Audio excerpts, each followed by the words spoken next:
اس دہشت گردانہ حملے کی منصوبہ بندی کو 4 حصوں میں تقسیم کیا جا سکتا ہے۔ دوسرے نمبر پہ 4 افغانی دہشت گرد گروہوں کو افغانستان سے کراچی پاکستان تک پہنچانا۔ تیسرے نمبر پہ کراچی سہولت کار گروپ کو چلانے کے لیے افغانستان سے پش پناہی اور آخری مراحل تک ان کو افغانستان سے انسٹرکشنز دینا، اور پھر آخر میں دہشت گردوں کو اسلحہ، ایمونیشن اور خودکش جیکٹس کی فراہمی ہے۔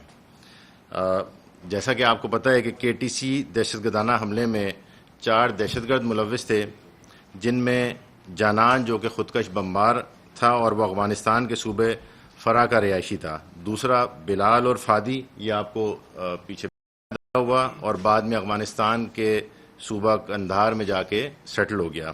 تیسرا عمر فاروق، جو کہ مارا گیا اسی کارروائی کے دوران، افغانستان کے صوبے کنڑ کا رہائشی تھا۔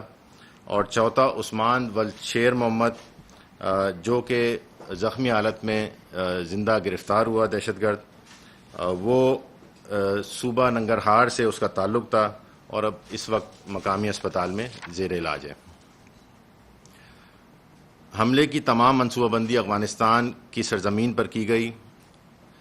حملے کی منصوبہ بندی کرنے والوں میں خارجی نور ولی، جو کہ بھارتی پراکسی فتنۃ الخوارج تحریک طالبان پاکستان کا سربراہ ہے، شامل تھا اس کے اندر۔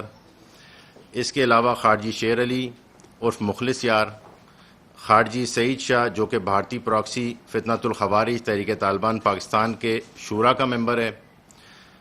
ان منصوبہ بندوں نے تمام معلومات خارجی بصیر عرف احرار ملا، جو کہ بھارتی پراکسی جماعت الاحرار کا اشتہادی امیر ہے، کو مہیا کی۔ خارجی نور ولی اور خارجی مخلص یار اور خارجی شہید شاہ نے، جو کراچی اس حملے کا ماسٹر مائنڈ تھا، قاری بشیر عرف قاری حبیب کو پاکستان سے افغانستان بلوایا اور کراچی میں دہشت گردانہ حملے کی ذمہ داری سونپی۔